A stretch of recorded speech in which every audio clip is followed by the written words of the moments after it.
Welcome to One-on-One. I'm Greg Bassey, your host from the Salisbury Independent newspaper. The best part of my job is being around smart people. We've got one here today, Marc Kilmer, County Councilman, Wycomico County. Welcome, Marc. Well, thank you. Thank you. So what's it like to be the smart guy on the council? I'm serious about this because when I watch these meetings, and it's my job to watch these meetings, you have a handle on what's going on. You seem to understand the issues better than anyone. Well, I don't know if that's true. We all have our areas of specialty, and we all work together very well. So I don't think I'm have a better handle than anyone else on the council. But I appreciate you buttering me up and trying to lower my guard for your I'm not. Your next question. I'm impressed with your first term. Well, thank you. Thank you. How engaged you've been, and as a come here, as they say. You've really acclimated really well, and I think you've shown a lot of leadership on this council. Well, thank you. I mean, there is a little bit of something to prove with being a come here. Showing that you do care as much about the area as someone who's born here. So I have felt I have had to work a little bit harder just to overcome some of the doubts that I heard when I ran 4 years ago. So maybe that's what it is. Now, a lot of things that you wanted 4 years ago, 6 years ago, we've gotten. We have the elected school board now, so we're moving into that phase. Yeah, we got the elected school board. We repealed the speed camera legislation. We lowered tax rates. It's been a pretty good council. So I would kind of disagree with you about the speed camera thing, but yes, we did repeal that. I was always against speed cameras, and then suddenly I was for them. I don't know what happened, but yes. Well, they still exist in Fruitland and Salisbury. In the cities, yes. So you can still have your speed cameras. And one of the areas of your expertise has been the charter. And right now that's a big issue. And you and I have kind of a disagreement about where to go on the charter on this. So explain it to me. There's going to be 2 charter amendments on our ballot in November. What are they? Yeah, the plan is right now for 2 charter amendments, like you said, for the voters to vote yes or no on them. The first one would be about giving the council authority to approve the executive's nominations of deputy directors. Right now, the council approves directors of departments and heads of departments and the director of administration. And there's a number of instances where we have seen over the past, 12 years, where department heads have left and deputy directors have kind of filled in. So there's the thought that these should be subject to council confirmation too. So that's one. We can talk about the details more if you want. But the second one would be giving the council authority to approve transfers between departments of assets. Right now, the executive can transfer assets between departments in the 4th quarter upon council approval. Or transfer money between departments with council approval. In the 4th quarter of the fiscal year. In the 4th quarter of the fiscal year. So there's a little bit of a loophole that assets aren't covered by that. So our thought was if money is covered, if Department of Corrections needs some money and Roads has extra money, we have to approve the transfer between those 2 departments. But if Department of Corrections needs some equipment that Roads has, Roads could transfer something of equal value, and that doesn't require approval. So that is something that we thought should probably be approved by the council, the same as transfers of money. It's a way to just ensure that the budget is being followed. So, I mean, it's somewhat routine housekeeping matters, closing what is seen as a loophole. It shouldn't be controversial, but we'll see if it is. Now, the historical case with this is there's a Charter Review Commission committee. They meet every 10 years. Mm-hmm. They look at the charter as if it's something fresh, and they come up with changes, ideas, proposals. It's really given a lot of thought and time, kind of like a constitutional convention. Mm-hmm. But in the last 4 years, you guys have changed the charter kind of on the fly from the council seats. Is that really necessary, or do we need the Charter Review Commission? I'm a big believer in the Charter Review Committee. I served on it, and John Cannon served on it, and Wayne Strasburg served on it briefly before he was appointed Director of Administration. So the Charter Review Committee serves a very important function. 2 years ago, we had 9 amendments on the ballot, and we don't change, to object a little bit, the council doesn't change the charter, the voters change it. Yes. But the council puts things on the ballot. So we put 9 amendments on the ballot. 4 of those came from the Charter Review Committee's work. So the Charter Review Committee's certainly played a role in our deliberations, but we also see things that need to be changed, or just housekeeping matters that come up in the charter during our day-to-day business. So the charter gives the council authority to put things on the ballot every election, and we've been exercising that authority. There's nothing improper about that. Now, the county executive argues that you're trying to water down his powers. Well, it's, we can talk about the substance of the amendments and things like that. I mean, there's been a blanket statement about that 2 years ago and this year. 2 years ago, some of the amendments had nothing to do with his powers. It was about, took away some of the council's powers in terms of appointments and things like that. So, this is not a war against the executive or, trying to politicize it. Is just, I think, nonsense. But, if it's a narrative that is convenient and, the executive may want to use that, but I don't think the substance of those amendments really, can support that charge. And when I think about the deputies, I can't think of a deputy that's been that controversial. I do remember a deputy who was offered the top job and turned it down because he did not want to be scrutinized by the council. Well, I think if it's the one I'm thinking of, it's partly because the deputies or the deputy directors are in the what's called the merit Yes. the merit system, and so department heads are The rules about firing them are can be different fired, than a yes. political appointment. Yeah, and we're not talking about changing that. We're not talking about changing that at all. So that that would not happen. But I think there does. Deputies do set are very important in our system, and so there's a thought that maybe there should be confirmation when they're first appointed and go from there. And we had a work session on this. We sat down with the director of administration, and he had some objections to it, and we worked through some language, and we listened to the director of administration's objections. We don't want to make this adversarial. We don't want to make this a fight between the executive and the legislative branch. We want to fix what we see as some flaws with the charter. That's all this is, to make Wicomico County government work better. This charter has only been in effect for a little over a decade, and we're still working out the kinks with it. I mean, it's not a perfect document by any means. And so as we go on, as we have experience working with it, we see, well, maybe this needs to be changed and this needs to be changed. So, we're not going to ignore what the charter says. And so if there's flaws with it, we have to abide by it. But then we say, well, maybe we can change those flaws. That's what we're trying to do. We're trying to work through the process, not ignore some of these things that may be defective with the charter, but work through the process and give the people a chance to say yes or no, whether they should be changed. 2 years ago, it did seem like a big political fight. There was more anger. At this time, not so much anger. Yeah. I'm not. We'll have to see what happens. I mean, that kind of came up over the summer, so we'll see what. There's other political campaigns going on, so that may take away some of the attention. But the charter amendments were the big local issue 2 years ago, and now we have races, up and down the ballot. So. Right, almost 30 races. It's a lot. Yeah, and so there's only 2 charter amendments. There were about 10 proposals that we whittled down. We've had numerous work sessions on them. 2 years ago, the executive said we needed to have a more open process. We needed to have a public hearing. And so, we disagreed with his criticism of us at the time, but we recognized we could do better. So this year we are trying to address the objection he had 2 years ago, which was, go a little slower, make sure the public knows what's going on, have a public hearing. So we're trying to do all those things. But now it's, these need to come from the Charter Review Committee. Well, 2 years ago they did come from the Charter Review Committee, almost half of them, and that wasn't good enough. So, the objections are inconsistent, and so I'm not sure what we can do to meet them. We just have to go forward on our end. So, county executive only put forward one charter change, and that was a term limit thing. Yeah, there would have been 2 charter amendments because they dealt with the executive and the legislative branch. So yeah, he put that forward last year. And then this year, a couple months later, says don't do any charter amendment. So there's some inconsistency there too. So.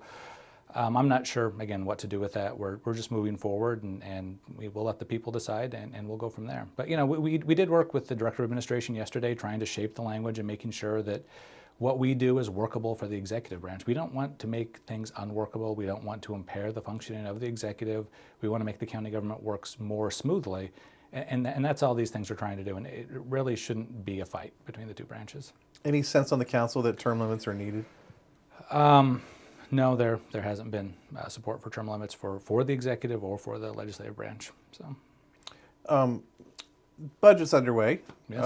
As we sit here today, the Board of Education will be before the County Council to talk about budget. Big move on education here in the county this year. We're seeing the business community step up and some other people really calling into question the county's continued funding just for maintenance of effort. Why don't we have more? And when I hear people talk about these things, Marc Kilmer's name comes up a lot because they're trying to come up with arguments that would appeal to a Marc Kilmer, someone who has the firehouse people and the farmer people as constituents, very conservative people in his head, and also a young parent, kids in the public school, kind of a yuppie kind of guy at the same time among people in our community. You walk a fine line between the people you represent and their views, perhaps on education, and other parts of the people where you live and your neighbors, their view on education. So your name comes up a lot.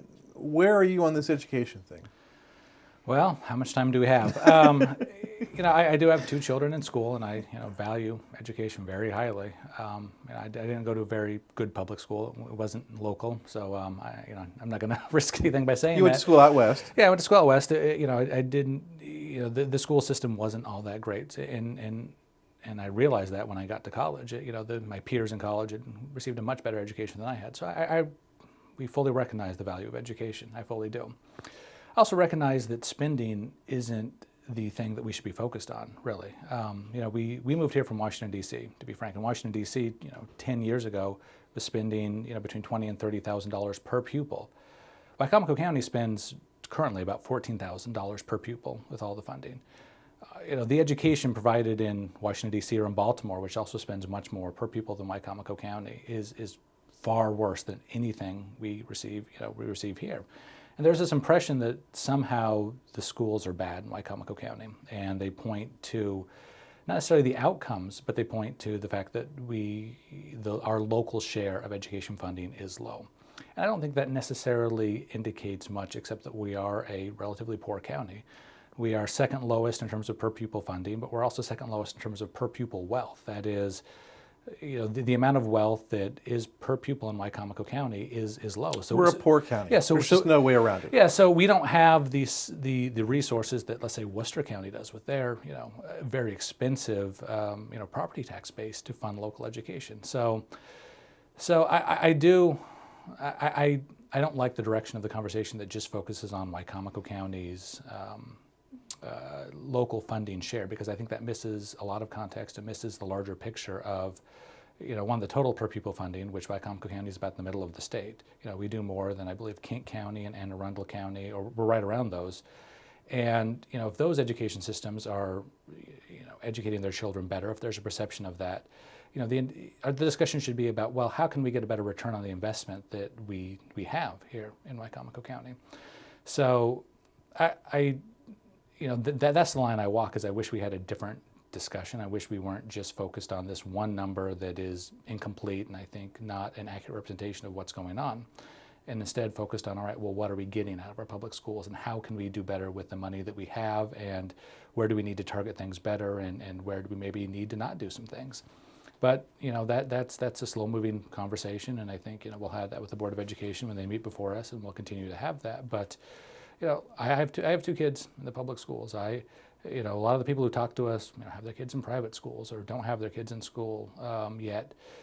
So I don't think there's anyone who cares more about the education of children in Wycomico County more than I do, more than a person who has the kids actually in the school system. So, to me, that I think needs to be taken into account, that your view on education funding does not necessarily, translate into your view on the quality of education. They're 2 separate issues.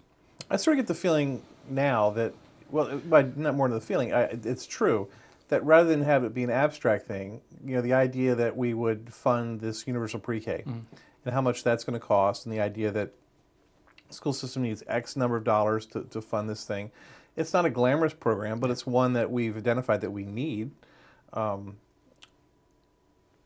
So I feel like if we were to fund that, we would know immediately whether it worked or not. Not immediately, but Yeah. as you track those kids. Yeah.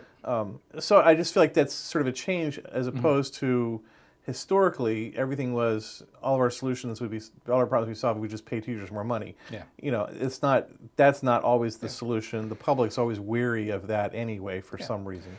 And there is an element in terms of the quality of the educators in the superintendent's program. But it seems like there's more details and like, okay, we need to spend this much money for this thing and this is the result we're going to get. And that kind of excites me more. I feel better about it.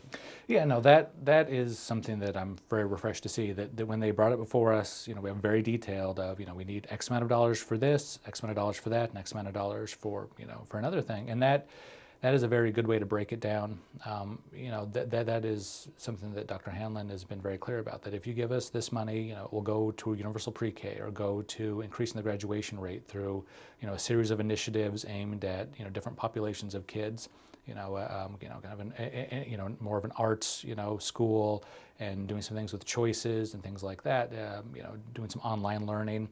So it's very detailed in how the money would be used. The evaluation of how that would be used, that's something I want to get into more. I mean, because there's a lot of promises made. Oh, if we gave more money to schools, we're going to see, all these things happen.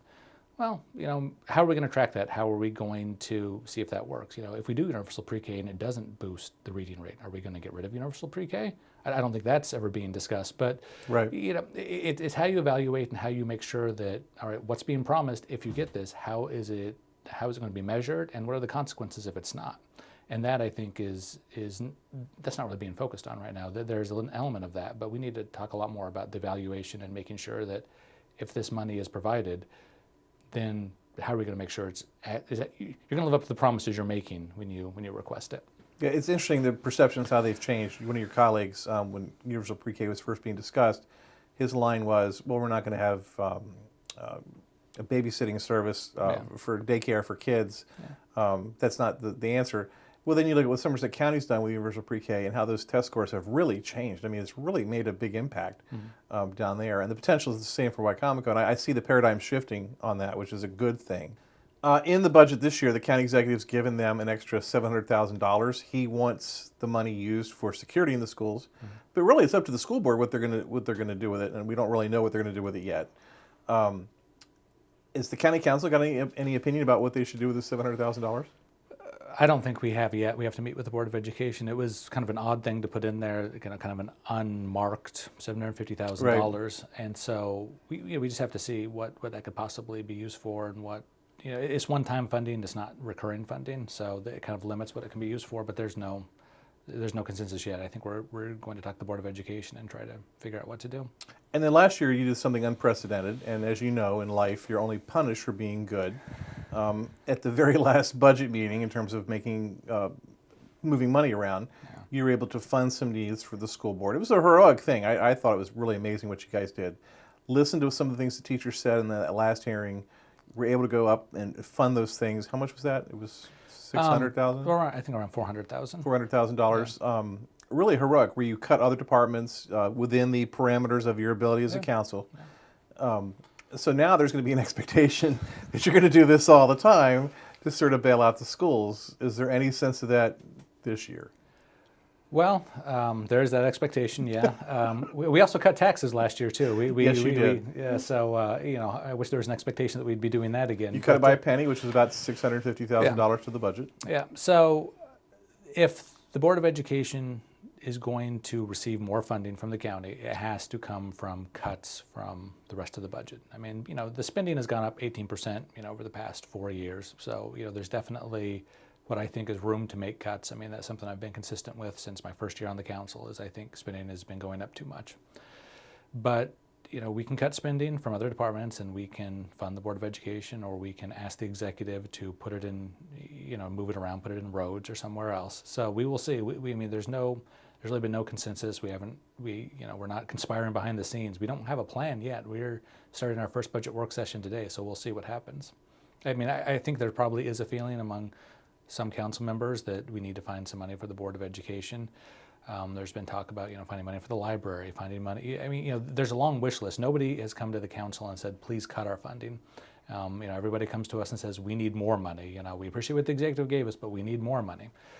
And how to find that more money within the parameters that we have means that some money gets taken away from other people, and that's never a popular thing to do. We certainly heard an outcry last year when we shifted stuff around, and we'll hear the same this year if we do that. Do you like the structure of our government? Do you think we need a county executive? I actually do think we need a county executive. That I hear from a lot of people who would like us to go back to the old system, and I like the checks and balances. I think that when the system works well, when there are checks and balances between the executive and the council, I think it's a good tension, and I think it makes better government. I think that we have different perspectives and different roles to play, and I think that interplay is good. And because we, like yesterday when we met on the charter amendments, the council has a certain viewpoint, but sitting down with the director of administration saying, no, this is why this won't work for X, Y, and Z. It's reasonable. It's a very reasonable thing to say, okay, well, maybe we should do it differently then. That push and a pull is good for the citizens when it works well. So, even though we've obviously clashed with the executive, over the past 4 years, I still like the executive form of government. I mean, it's, I think it's been an added expense to the people of Wicomico County. It's about, $800,000, I think, in the budget this year for that office. And, but that is something that I think is not a bad thing. I think that it is, when it works well, is something that can produce better government for the people of Wicomico County. So no, I do not advocate for getting rid of the executive, the executive position. I hate to bring it up, but I have to. Revenue cap. A lot of examination of the revenue cap. 18 years into it now. Do we still need it? Does it work? You've had some thoughts on this. Where are you on the revenue cap and any possible changes to it? Well, I generally like caps on spending or caps on taxes. I think that it's good to restrain the ability of politicians to take your money or spend your money. So I support the revenue cap. It may not be the revenue cap that I would have written, but then again, I wasn't involved. So You're still in high school, probably. Well, I was out of high school. I'm not that young anymore, but it's hard. You can't second guess what was done at that point. So. It was a fever. I mean, it was people. Yeah, from what I understand, people were on fire. Yeah, you've done some good reporting about what happened with that, but it has. I don't think it's limited our revenue as much as people seem to think it has. Like I said, spending has gone up 18% over the past 4 years. I mean, it's not that we don't have revenue to spend. We're spending pretty good in Wicomico County. So, people can disagree about how we spend that revenue. I think that's the debate to have, but. I don't see. The school people still argue that we're back at a 2008 number in terms of spending for education. Yeah, and the library says the same sort of thing. So it's how that money is divvied up. I think it's again, spending's gone up quite a lot, and when the recession happened, the hit to the county came not from property tax revenue. That remained steady. That's what the revenue cap does. The revenue cap holds revenue steady. And the tax rate went up during the recession and kept property tax revenue about the same. It was income tax revenue that really killed the county. That went off a cliff, right. And now that's recovering. So that the loss of the income tax revenue, I think, as people lost their jobs. Yeah, people lost their jobs. I mean, businesses shut down. The county was in pretty bad condition. Yes.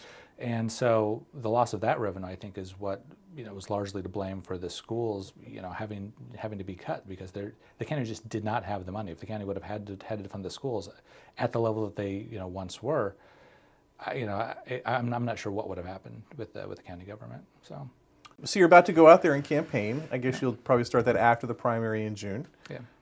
What are you hearing from people right now? What's on their minds out there in the county? The one thing I hear about most is roads. Really, roads still. Roads and flooding. That is the number one concern that I get the most calls about, is the fact that ditches are overflowing, problems with drainage and things like that, and then just the quality of roads and the fact that roads need widened, roads need paved. And I think our roads crew does a good job. I mean, I'm in contact with Lee Outen from roads, and I'm not criticizing the roads crew or anything like that, but they have a big job ahead of them. The county has a lot of roads, and the county fell behind because the state took away the roads money, and so there's a lot of catch up to do. And for me, that seems to be the number one concern that people at least contact me about most of the time. No, you're right. I'm kind of dismissive about it, but I do get those calls too. But mostly people are so far off base about what they say about the drainage situation. They want the county to come out and clean their ditch, and it just doesn't work that way. But people don't know that. Well, and we've been having a series of meetings around the county and Right. trying to figure out where the problems are. And a lot of times, it is private ditches that are the problems, and sometimes it is county ditches, and sometimes it's just a lack of ditches along roads. I mean, there are some roads that just don't have ditches that people feel they need them. And part of the problem too is the county drainage system was built for another era of storms. I mean, the storms we're seeing now are unlike anything that happened 10 years ago, and so there's a lot more water in a lot shorter period of time, and it just has nowhere to go. And some of that you're not going to be able to do anything about. But if there's a way that we can update the county drainage, that when these bigger storms happen more frequently, that we don't see some of the flooding problems. There's also problems, down in Tyaskin and Bivalve and areas like that where it's tidal flooding. That's a problem. I'm not sure how we're going to solve. I mean, we can't stop the water from rising from the Chesapeake Bay. So, but flooding concerns and road concerns are especially the more western end of the county where it's a lot lower and you're between two rivers down there. It's that's a real concern. So I got a call the other day from someone who complained about flooding in Whitehaven, Yep. and the county's just repaved the roads down there. Yeah. And they were like, they've repaved the roads and they're still flooded. And I'm like, well, were they supposed to elevate the roads 10 feet? I mean, what were you expecting to happen? Well, that's part of the problem. In Whitehaven is very low, and I've seen the pictures down there. And the problem is with the ditch network down there. If you make the ditches better, it makes it easier for the water to come up in the tide. High tide, yeah. So I mean, where I lived in Quantico, if it's a high tide in the river, our ditch is full of water. There's nowhere for the water to go. Yeah, we are a very low county. We're surrounded by water, and we get a lot of rain. And we've been getting a lot of big rain events that just weren't as common a few years ago when when the drainage systems for both private drainage and public drainage were designed. And so we're having a reckoning with that, and we have to figure out something to deal with that, or there's going to be a lot more problems going forward. Could there be like a tax ditch situation like they do in Sussex, or? Well, there are a lot of tax ditches that already exist in Wycomico County. There is some discussion of allowing homeowners associations or other associations to petition the county for an urban service district where the county will clean the ditch and then people will pay a fee for that. But that would have to come from people. We're not talking about imposing a tax or anything like that. It would have to, people would have to request that from the county. So there's some talk about that, and I know that a lot of homeowners associations are having trouble with members who don't pay and things like that, and they have to maintain these systems. And if they don't, like Centennial Village or some of the other ones, I think Kilburn we were talking about yesterday during the council meeting. They really need resources to deal with these drainage systems that are 20, 30 years old, and they don't have the expertise themselves and maybe not the money themselves to do it. Now, your district is the west side. Yep. A little bit of the south side. You crossed over the river, like in Allen. Allen, a little bit of Fruitland. A little bit of Fruitland, so it's kind of a weird. Yeah, borders Camden Avenue and 13. So. Yeah. But in terms of acreage, your district is the biggest in the county. I would say so. Yeah, so you have to run around all the way from Sharptown down to Fruitland. Yeah. And being the smartest guy on the council, will you accept calls from people who aren't in your district? Anybody who wants to talk with me, I'll talk to and I'll meet with. How can they reach you? Well, they can give me a call. If they can give me an email, mkilmer@wycomicocounty.org, or give me a call, 410-845-5149, or I'm on Facebook, I'm on Twitter. It's easy to reach me. I'm in the phone book, so if you have a problem, give me a call. He's Marc Kilmer. He's our county councilman from District 2. It's a thrill to have him here. Budget time. Keep an eye on what's going on in the county. Thanks for being here today, Marc. Well, thanks for having me. It's always a pleasure. I'm Greg Bassett from the Salisbury Independent Newspaper. Another edition of 101 right here on PAC 14.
First Shore Federal is proud to support PAC 14 and one-on-one. We'd encourage every business to support PAC 14 and pick a program and support it, and let's make a difference.